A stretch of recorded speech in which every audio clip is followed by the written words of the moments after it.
Space is silent, they say. But silence doesn't whisper, and it doesn't bleed. The signal wasn't supposed to answer back, yet when it spoke my name, I should have shut it off. But curiosity is the first step toward damnation. The station was too quiet. Dr. Elena Ruiz sat alone in the communications bay of Erebus 9, a research outpost that drifted far beyond the asteroid belt, where only silence and static reigned. The hum of the oxygen recyclers, the faint vibration of the reactor, and the occasional creak of the hull as it flexed against the void, these were her companions. On good days she welcomed the quiet. On bad ones she imagined it pressing in like a suffocating blanket of black velvet stretched across the stars. She leaned forward over the console, headphones clamped tight, eyes fixed on the fluctuating waves across the monitor. Most of it was noise. Cosmic radiation bursts from dying stars and the endless background hiss of the universe itself.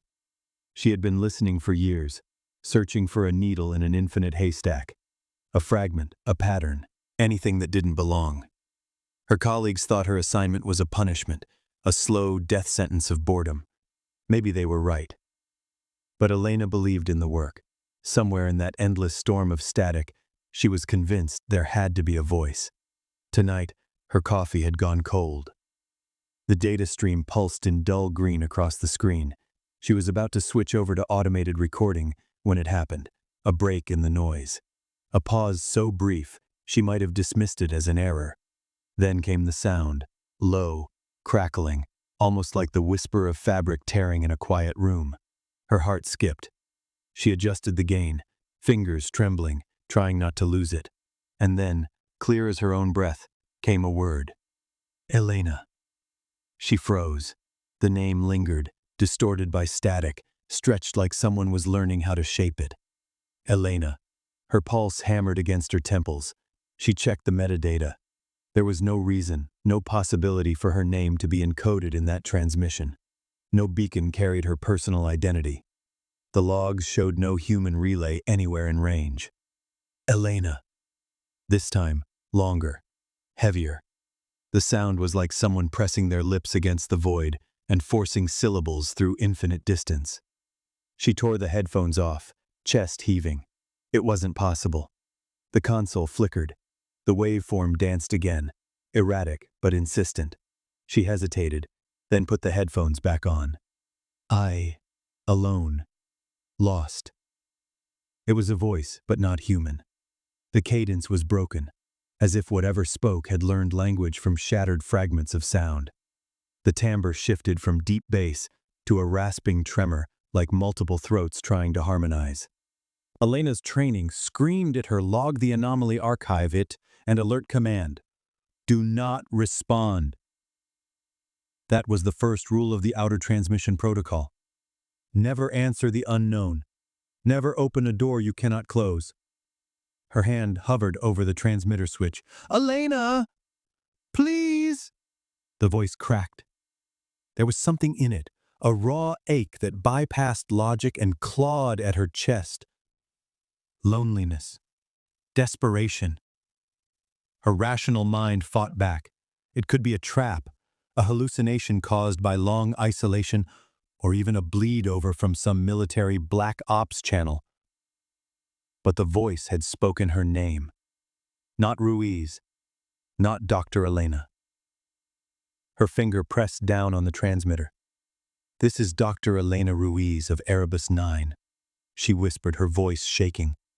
Identify yourself. Static swallowed her words. For a heartbeat, she thought she had made a fool of herself, that nothing would come. Then, name. Kale. The syllables bent and warped, but they carried intention. Elena gripped the console tighter. Kale, she repeated. Where are you transmitting from? The reply came in fragments. Dark. Far. No stars, alone. No stars? The phrase chilled her.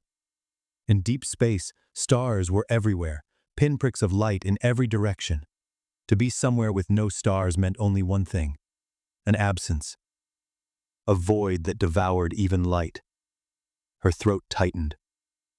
Why Why did you call my name? The silence stretched.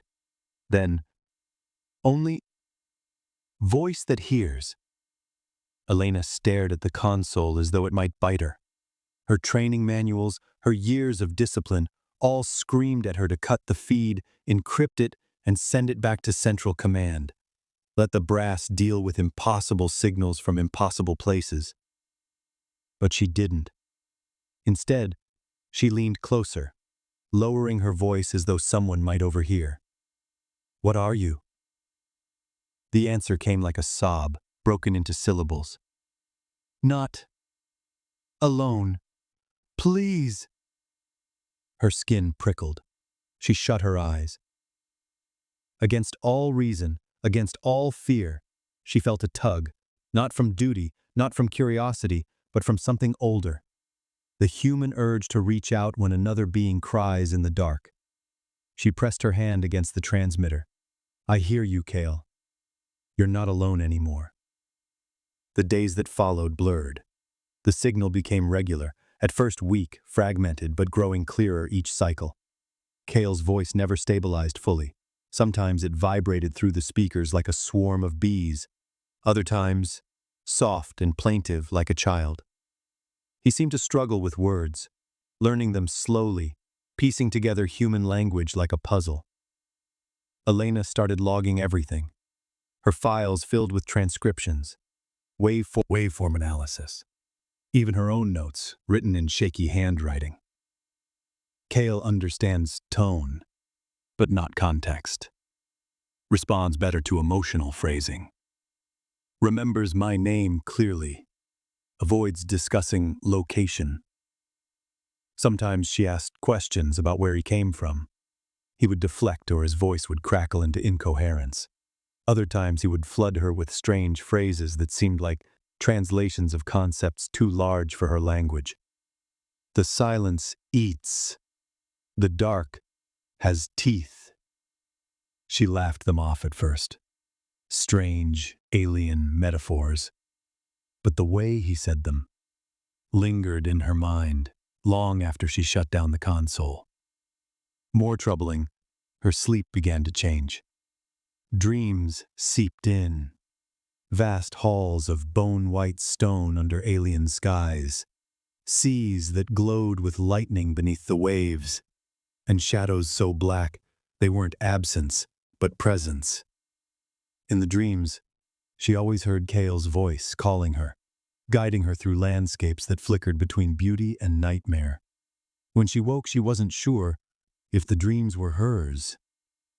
On the 7th night, the signal grew violent.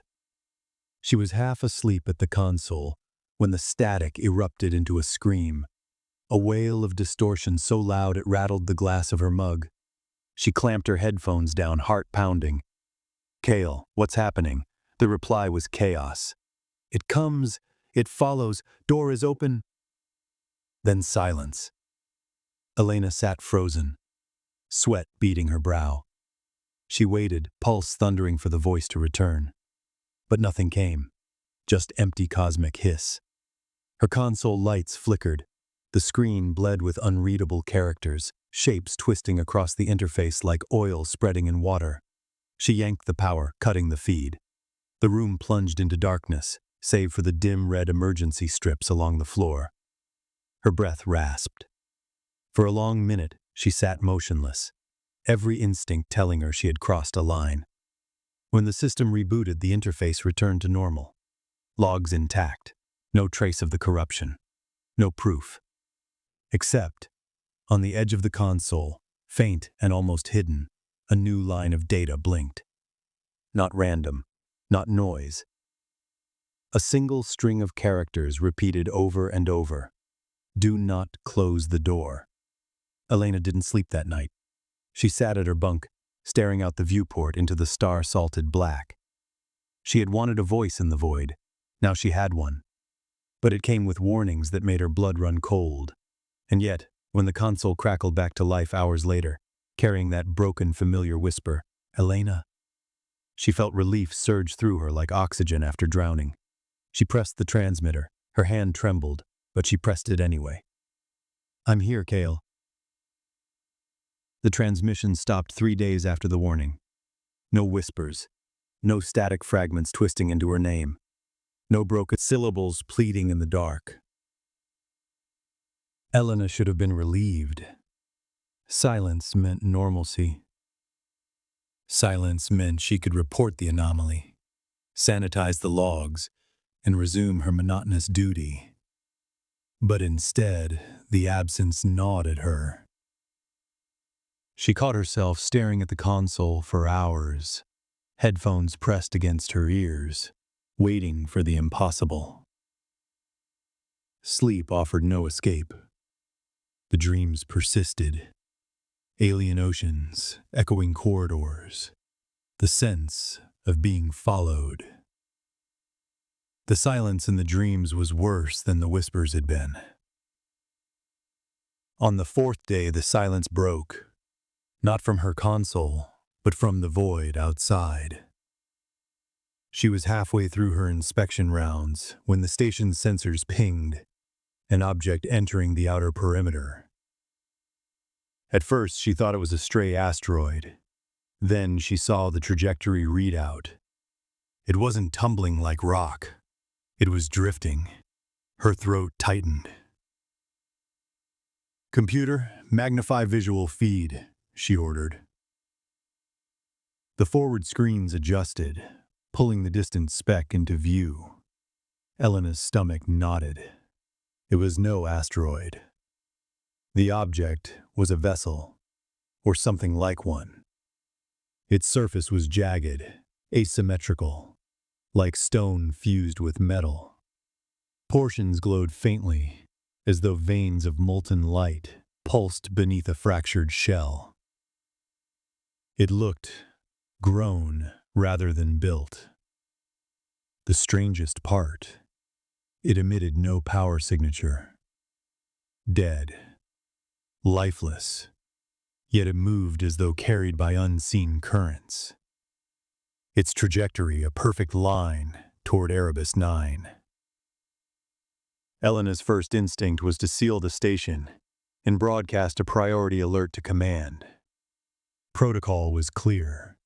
Unidentified craft equals quarantine, but her hand hovered over the comm switch. A thought cut through her training like a blade. Kale. Her pulse quickened. Could it be? The silence, the warning, the sudden arrival of a derelict with no stars on its hull. She leaned closer to the screen. The vessel turned slowly as it drifted. For an instant, one of its surfaces caught the station's light, revealing something etched across its hull. Patterns. Symbols, like writing that had been stretched and warped until it resembled scars. Her chest tightened. She knew those shapes. They matched the jagged characters that had flickered across her console during the corrupted transmission. Elena. The word shivered through the comms channel, raw and faint, as though bleeding directly into the speakers, without passing through her console. She nearly collapsed against the chair. Kale. Door opening. Her blood ran cold. The vessel collided gently against one of Erebus 9's docking arms, as if guided there deliberately. The impact was soft enough not to trigger emergency shields. It latched on with a sound like stone grinding against steel. The station's AI declared in its usual calm voice. Unidentified craft docked. No power detected. Hull integrity compromised. Elena stood frozen in the docking bay airlock, suited up, helmet clutched under her arm. She shouldn't be here. She should be locking the bulkheads, waiting for command to send a quarantine ship. But she couldn't. The outer hatch cycled with a shudder, releasing a hiss of stale air as the alien vessel's inner chamber opened. Darkness spilled into the bay. Elena raised her helmet light. The beam revealed walls that pulsed faintly, like veins beneath translucent skin. The structure was wrong, curved in ways that hurt the eye, angles that bent but didn't meet. She stepped inside. The air smelled faintly metallic, like blood left too long on iron. Her boots echoed strangely, each step too loud, as if the sound carried farther than it should. Then she saw it. A figure, crouched near the center of the chamber. It was humanoid, almost. Its frame was tall, elongated, draped in strands of what looked like organic fiber. Its skin shifted constantly, rippling like the surface of water disturbed by unseen currents. Faces flickered across its body, brief, distorted visages of creatures she didn't know, gasping silently before dissolving back into flesh. When it turned its head, her heart stuttered. The face it chose was human, imperfect, stretched, but human. Dark eyes, a mouth forming her name. Elena. Her helmet slipped in her grip. She should have screamed, should have run, but she didn't. Instead, tears pricked her eyes. "Kale," she whispered. The creature tilted its head, features twisting with effort. Alone, no more. She guided Kale into the station. Every alarm in her brain told her this was madness, but her body moved on instinct. He followed with a strange grace, limbs elongating and retracting slightly as though adjusting to the environment. The walls seemed to dim as he passed, as if his presence absorbed light. In the medbay, she activated the scanners. The machines balked. Half their readings returned nonsense, as though trying to measure liquid fire and frozen glass at once. But Kale did not attack. He sat on the bed, still, watching her with eyes that shifted between shapes, always returning to a facsimile of human. She asked questions. He answered slowly.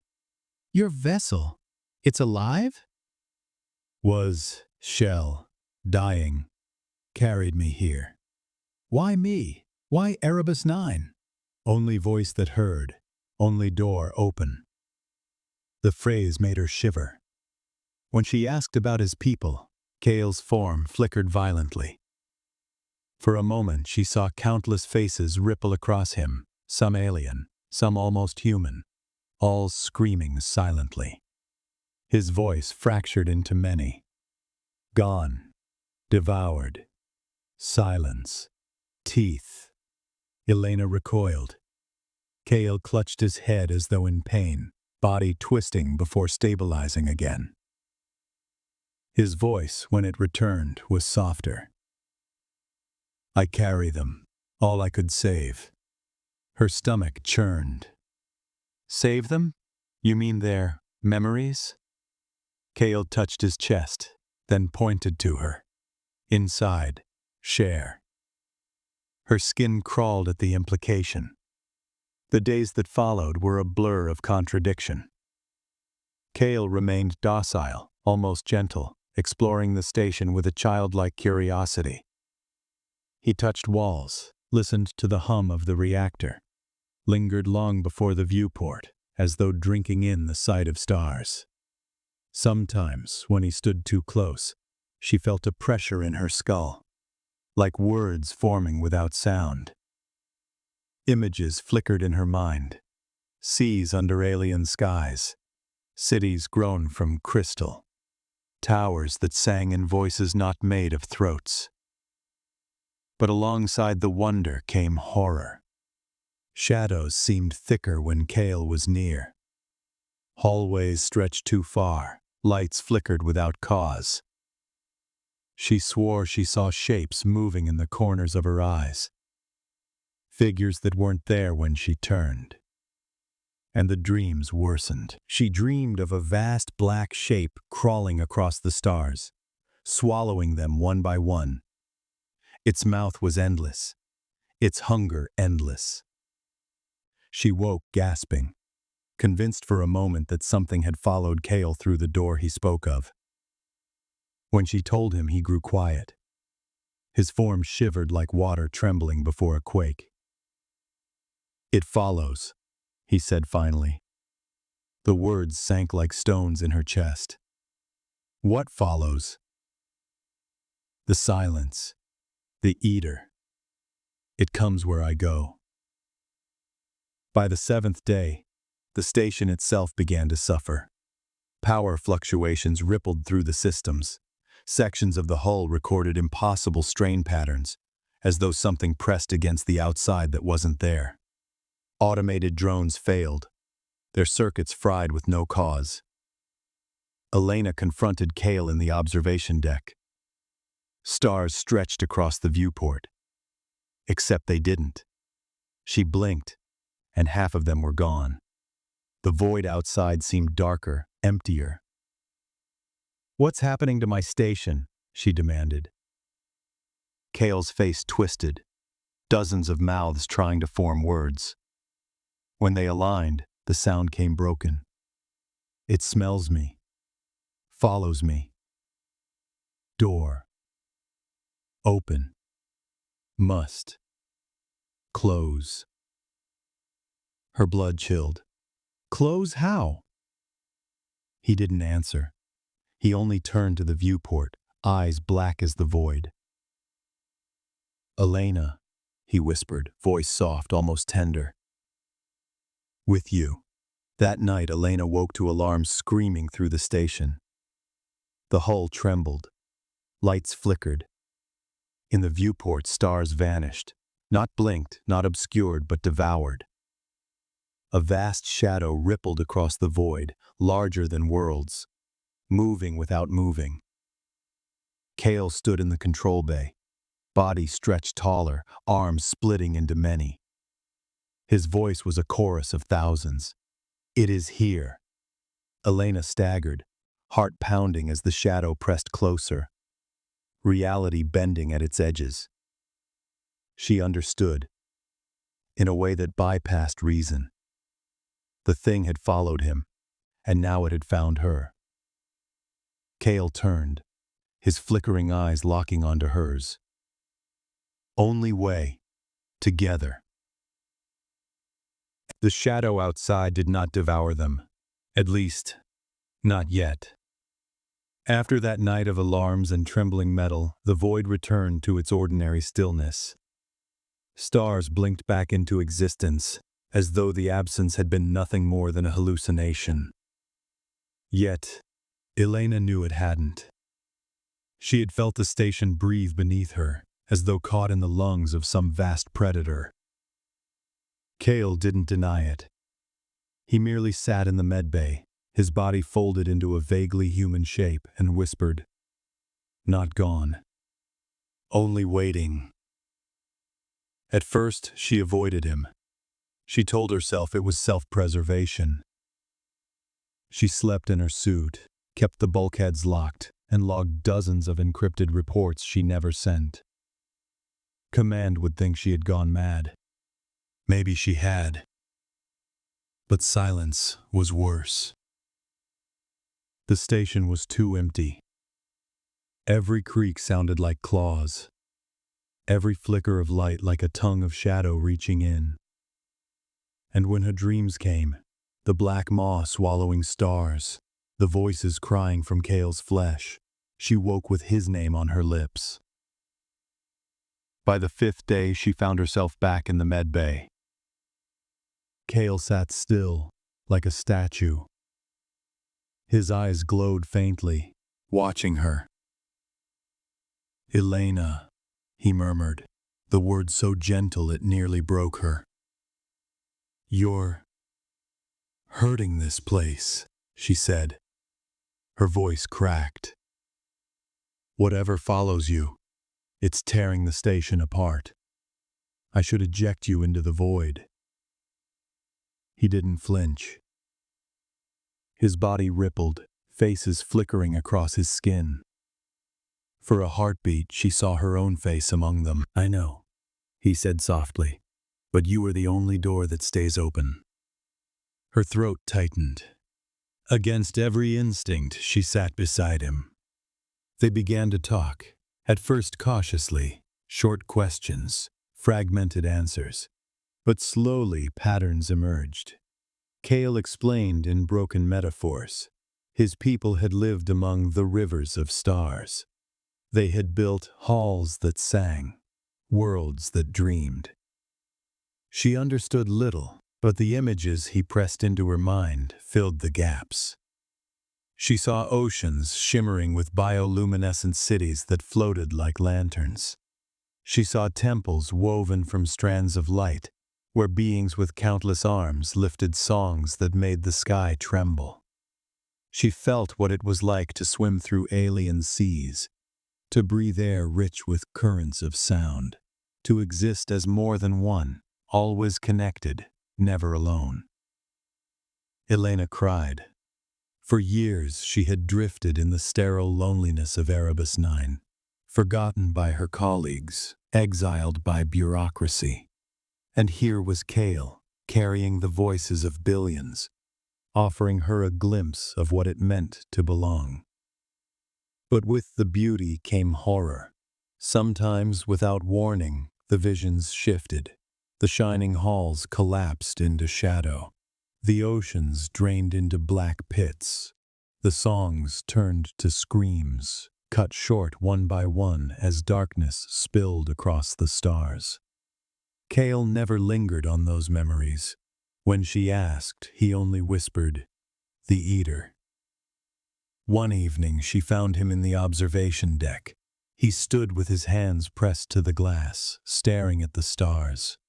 His body was calmer now, less shifting, more settled into the shape of a man. "Why do you always look out there?" she asked. He turned slowly, eyes flickering with a light that wasn't reflection. "Because I remember when they were alive." She frowned. "Stars aren't alive." His form shivered. "Not to you. To us they were voices, songs. Now," he looked back out, silenced.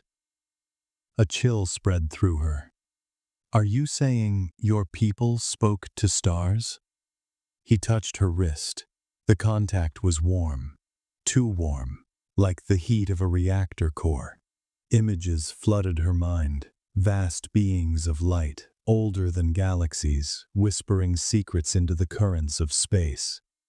She felt the brush of their voices, immense and kind. And then she felt them die. Her knees buckled. Cale caught her, his body firm and strange, his touch careful. "You carry too much," she whispered. "So do you," he replied. The bond grew in small, dangerous ways. She began leaving the medbay door unlocked.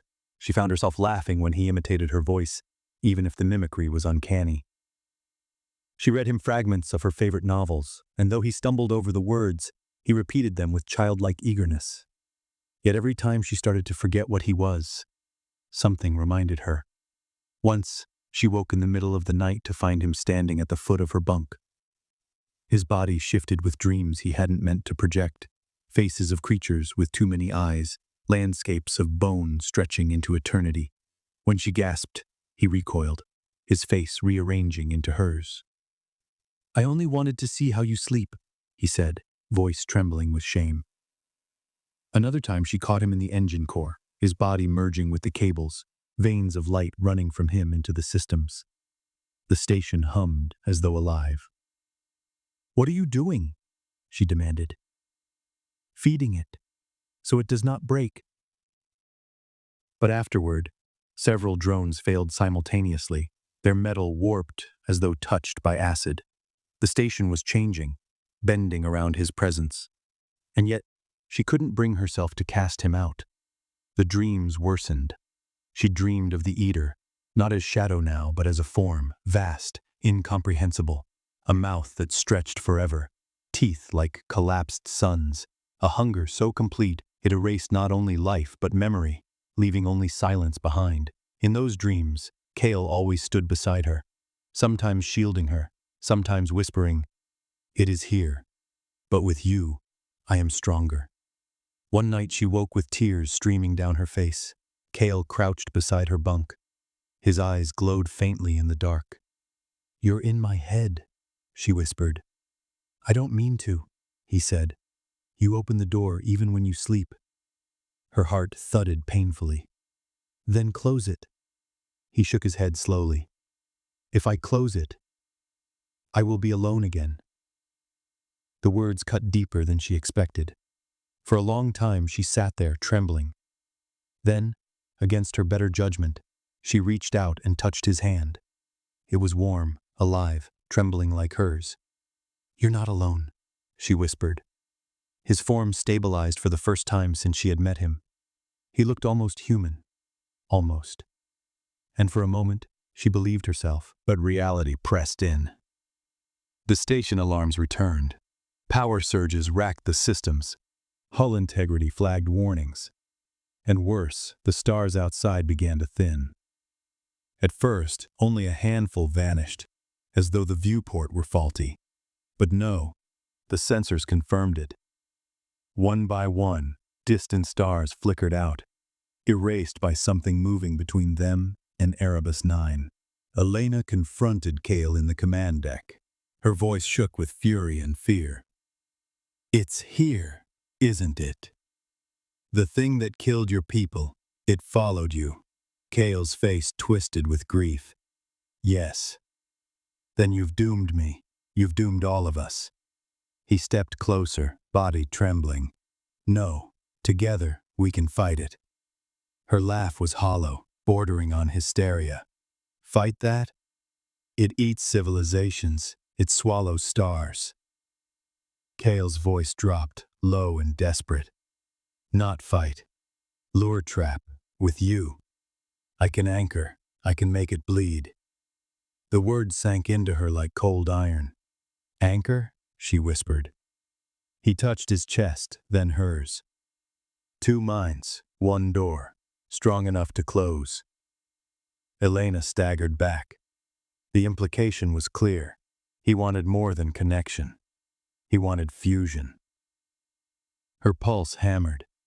"And what happens to me?" His silence was the answer. That night she didn't sleep. She sat in the viewport chamber staring at the thinning stars.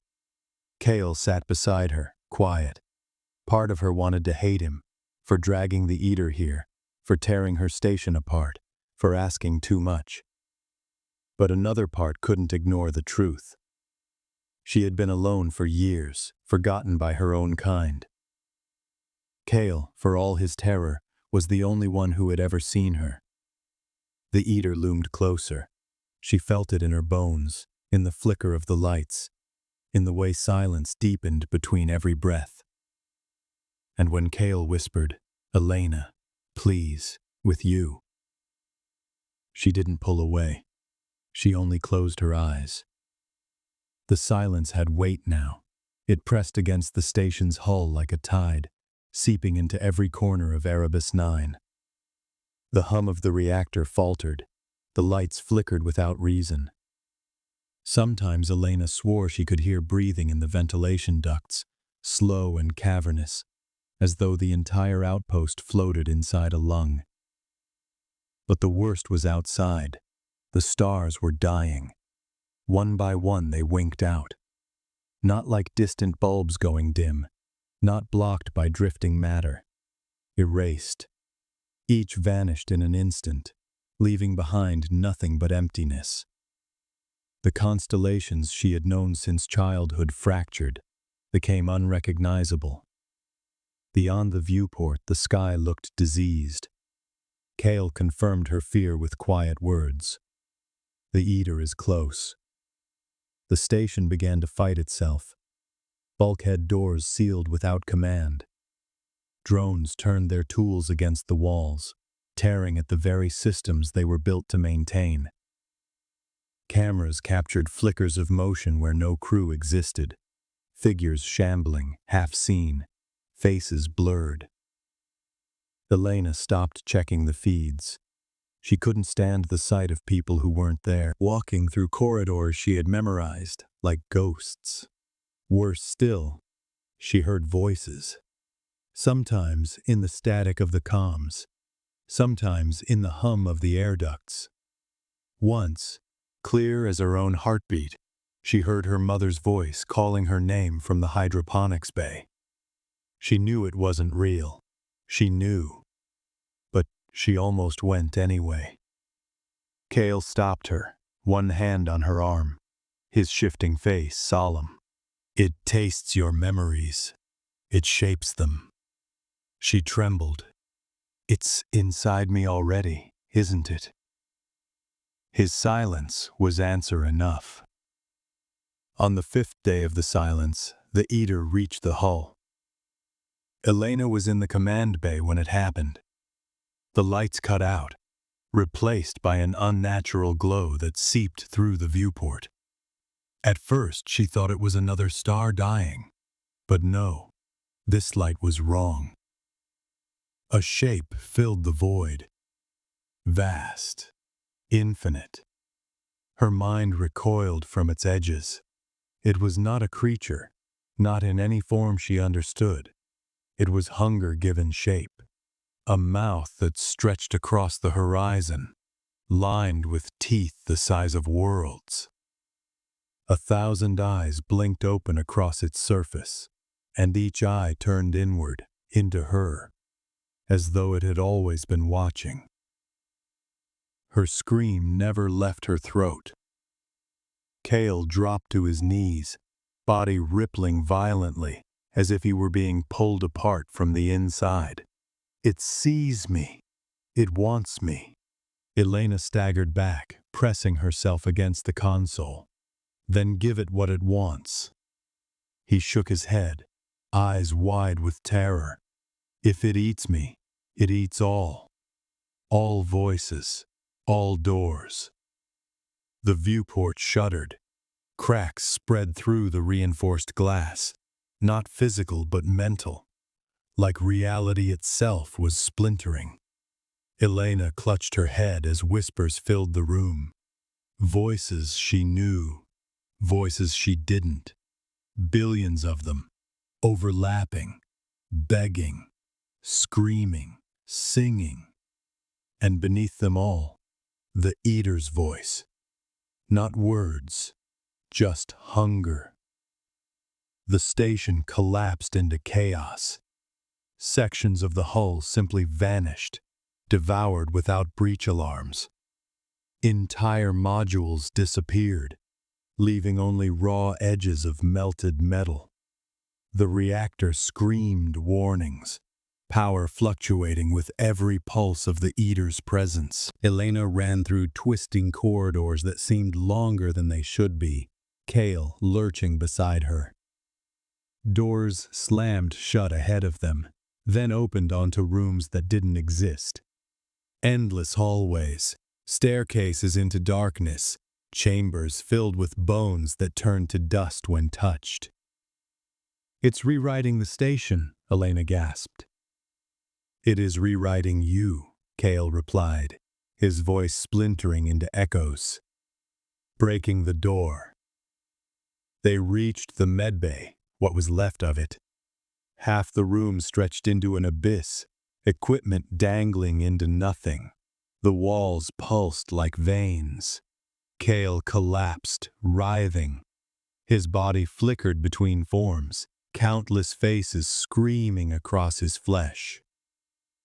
Elena dropped beside him, shaking him violently. "Tell me how to stop this," she shouted. His eyes, when they focused on her, were endless black. "You already know." The choice she had been running from stood before her now, undeniable. Cale had told her, 2 minds, 1 door, strong enough to close. It was the only way to trap the Eater, but it meant merging, anchoring him inside her, binding his billions of voices to her own. It meant losing herself. Her stomach twisted. She thought of Earth, the cities glowing at night, the sound of rain on rooftops, the warmth of human voices. She thought of her colleagues, of her mother's laughter, of all the lives she might never see again. If the eater reached them, none of it would matter. Silence would erase it all. She looked at Cale. He was breaking apart, his body dissolving into streams of light and shadow. His voice came in shreds. Please, Elena, only you. Her heart slammed in her chest. This was it, her choice. The eater tore at the station, reality buckling with every breath. The observation deck split open, stars vanishing into its endless mouth. Elena felt the pull of its hunger in her marrow. She grabbed Cale's trembling face, forcing his flickering eyes to meet hers. If I do this, if we merge, what happens to me? He shook violently. His answer was a whisper. You will not be you. But you will not be gone. The station groaned around them, alarms wailing, air thinning. Elena's lungs burned. Her fear screamed at her to run, to eject, to pray for rescue. But there was no rescue. No one left but her. Tears blurred her vision. She pressed her forehead to his. Then do it, she whispered, before it eats us all. The moment his mind touched hers, reality fractured. It was not like opening a door. It was like every door she had ever known, every memory, every thought, every secret corner of her being ripped open at once. Billions of voices poured in, lives she had never lived, deaths she had never died. Oceans beneath alien suns, cities singing in light, and screams, endless screams, as darkness swallowed them. She felt herself unravel, her name scattered like ash. But Kael was there, weaving her into the torrent, anchoring her with threads of alien will. Together, they became more to his. Then do it, she whispered, before it eats us all. The moment his mind touched hers, reality fractured. It was not like opening a door. It was like every door she had ever known, every memory, every thought, every secret corner of her being ripped open at once. Billions of voices poured in, lives she had never lived, deaths she had never died. Oceans beneath alien suns, cities singing in light, and screams, endless screams, as darkness swallowed them. She felt herself unravel, her name scattered like ash. But Kael was there, weaving her into the torrent, anchoring her with threads of alien will. Together, they became more. The predator howled in silence. Its body convulsed, teeth shattering into shards of collapsing stars. It turned inward, devouring itself, trapped in a loop of its own endless appetite. Erebus 9 shuddered, systems failing, metal groaning. But outside the viewport, the eater dissolved, shrinking into itself until only silence remained. Real silence. For the first time in weeks, the stars shone unbroken. Elena collapsed, gasping. Her body was hers, but not wholly. Her hands flickered, veins glowing faintly. In her mind, billions of voices whispered. Not screaming now, but murmuring, like a sea against a shore. Kael was gone, or rather, he was inside her. Their bond was complete. She staggered to the viewport. The station was dying, systems failing one by one. But she was alive. And she was not alone. The predator howled in silence. Its body convulsed, teeth shattering into shards of collapsing stars. It turned inward, devouring itself, trapped in a loop of its own endless appetite. Erebus 9 shuddered, systems failing, metal groaning. But outside the viewport, the eater dissolved, shrinking into itself until only silence remained. Real silence. For the first time in weeks, the stars shone unbroken. Elena collapsed, gasping. Her body was hers, but not wholly. Her hands flickered, veins glowing faintly. In her mind, billions of voices whispered. Not screaming now, but murmuring, like a sea against a shore. Kael was gone, or rather, he was inside her. Their bond was complete. She staggered to the viewport. The station was dying, systems failing one by one. But she was alive.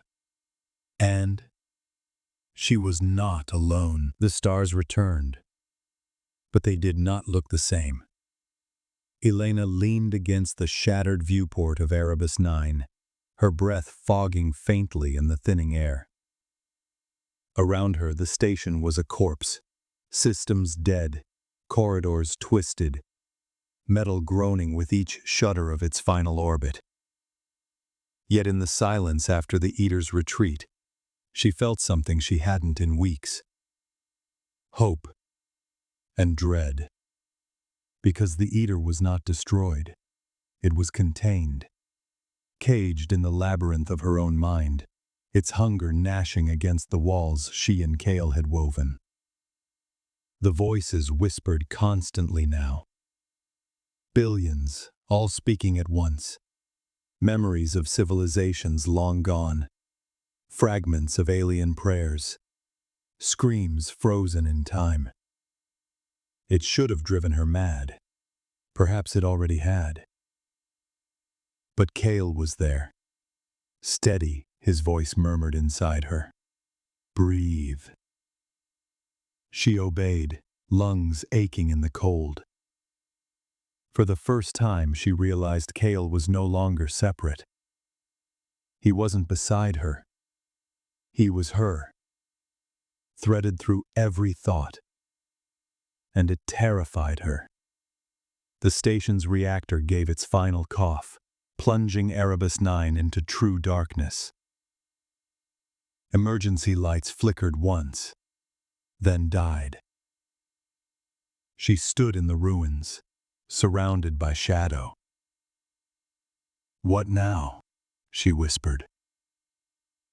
Kael's reply came from everywhere at once, a resonance inside her bones. "Now you decide." "Decide what?" "What you are." Elena forced herself through the corridors, moving toward the docking bay. She stumbled past collapsed bulkheads, panels bleeding wires like veins. Her boots clanged against metal floors warped by forces beyond physics. As she walked, memories that weren't hers flickered through her mind. A world of crystal towers singing in ultraviolet harmonies. A war fought with thoughts sharper than blades. A child's laughter on a planet with 3 suns. And then, obliteration. Silence swallowing them all. Every step forward was weighted with their ghosts. By the time she reached the bay, her body was shaking. Her hands flickered, translucent at the edges. She wasn't stable. She wasn't human anymore. The shuttle lay dormant, dusted with frost. Its systems were offline, like the rest of the station. But as she approached, the console glowed faintly, reacting not to her touch, but to her presence. She froze. Kale, did you do that? No, you did. The whispers surged in her mind, pressing against her skull. She gritted her teeth. Power hummed at her fingertips. Not mechanical, not natural. Something else. She could will the shuttle to life. She knew it instinctively. But she also knew the truth. If she carried the eater inside her, then bringing herself back to Earth could doom everything she loved. The decision clawed at her. One path: return home. Warn them. Maybe find a way to excise the eater from her soul. But what if she failed? What if its hunger leaked into the world, devouring everything? The other path?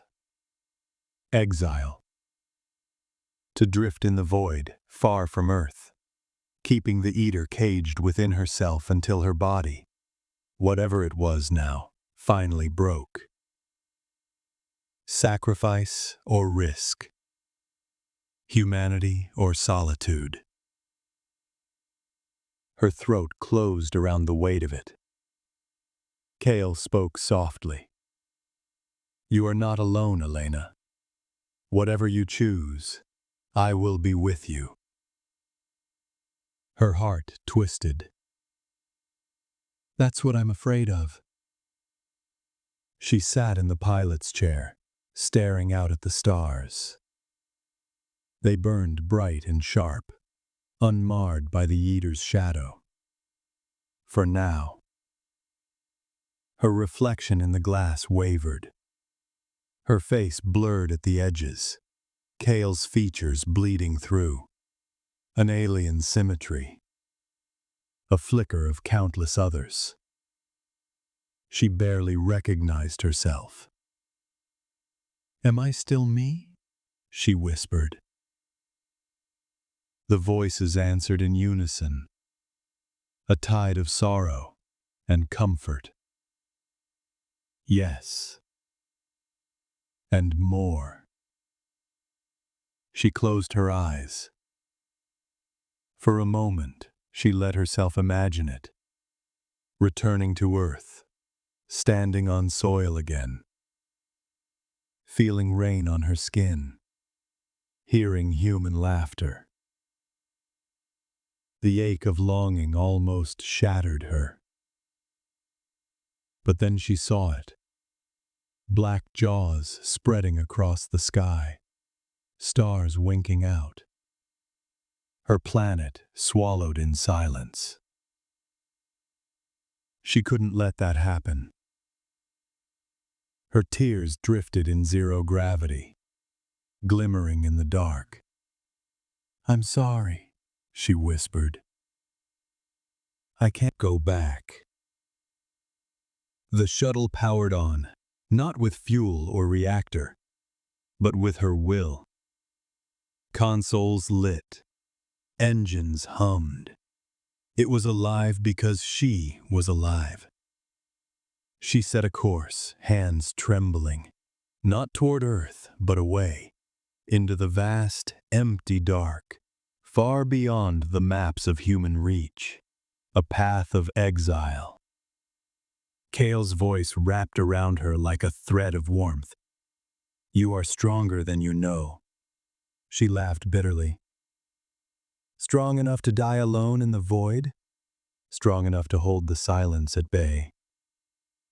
As the shuttle detached from the station, Erebus 9 finally broke apart. Metal screamed as modules drifted into nothing, swallowed by the emptiness.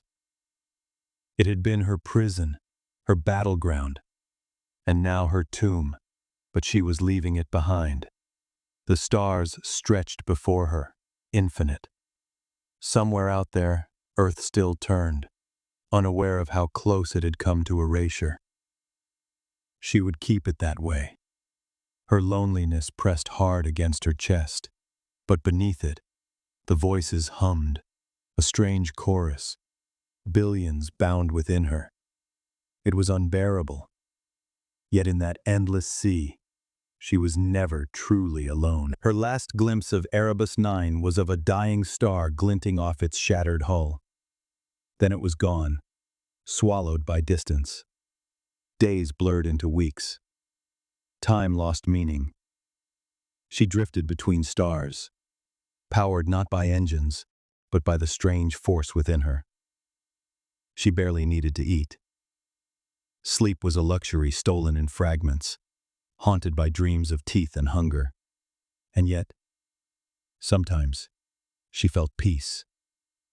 The eater still thrashed inside her mind, its hunger infinite. But the voices of Kale and the countless others sang against it, a wall of memory and will.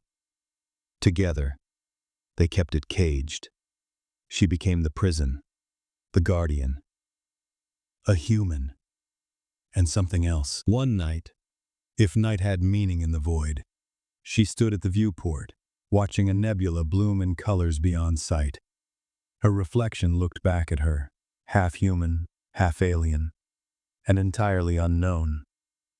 For the first time she whispered not to Kale, not to the voices, but to herself. "This is who I am now." The answer came from within, a harmony of voices. Yes, and for the first time she believed it. The eater would never be gone. The silence would always gnash at the edges of her soul. But as long as she endured, as long as she carried it within her, the stars would keep burning. That was enough. Elena placed her hand against the glass, staring into the infinite. "Let them live," she whispered. Her voice echoed inside her mind, multiplied a billionfold, rising into a chorus that filled the void.